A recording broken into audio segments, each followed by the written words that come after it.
நம்மை படைத்த இறைவனுக்கே எல்லா புகழும். அஸ்ஸலாமு அலைக்கும் வரஹ்மத்துல்லாஹி வபரகாத்துஹ்.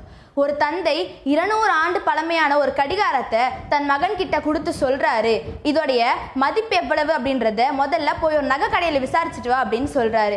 மகனும் அதே மாதிரி நகை கடையில போய் இதோடைய மதிப்பு எவ்வளவுன்னு விசாரிக்கிறாரு. அதுக்கப்புறமா தந்தை கிட்ட வந்து சொல்றாரு, இதோடைய மதிப்பு 50,000 ரூபாய் அப்படின்னு அவங்க சொன்னாங்க அப்படின்னு சொல்றாரு. அடுத்ததா தந்தை இதோடைய மதிப்பு எவ்வளவுன்னு ஒரு அடகு கடையில போய் விசாரிச்சுட்டு வா அப்படின்னு சொல்றாரு. மகனும் அதே மாதிரி போய் விசாரிக்கிறாரு. அப்புறமா வந்து சொல்றாரு, இது தேஞ்சு போயிருக்க ஒரு 10,000 ரூபாய் கொடுக்கலான்னு சொன்னாங்க அப்படின்னு சொல்றாரு. கடைசியா தந்தை சொல்றாரு, இதோடைய மதிப்பு எவ்வளவுன்னு மியூசியம்ல போய் விசாரிச்சுட்டு வா அப்படின்னு சொல்றாரு. மகனும் போய் ஆர்வத்தோட விசாரிக்கிறாரு.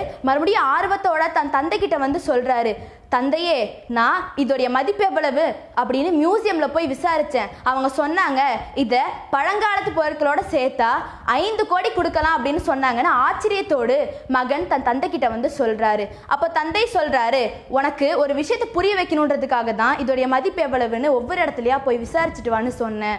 உனக்கு மதிப்பில்லாத இடத்துல இருந்து நீ கோபமோ வருத்தமோ படக்கூடாது. உனக்கு எங்க மதிப்பு இருக்கோ அங்க இருந்து நீ சந்தோஷமா வாழ கத்துக்கணும் அப்படின்னு தந்தை சொல்றாரு. நாமளும் இன்ஷா அல்லாஹ் இனிமே நமக்கு மதிப்பில்லாத இடத்துல இருந்து வருத்தப்படாம மதிப்பு இருக்கக்கூடிய இடத்துல இருந்து சந்தோஷப்படுவோம். அஸ்ஸலாமு அலைக்கும் வரஹ்மத்துல்லாஹி வபரகாத்துஹ்.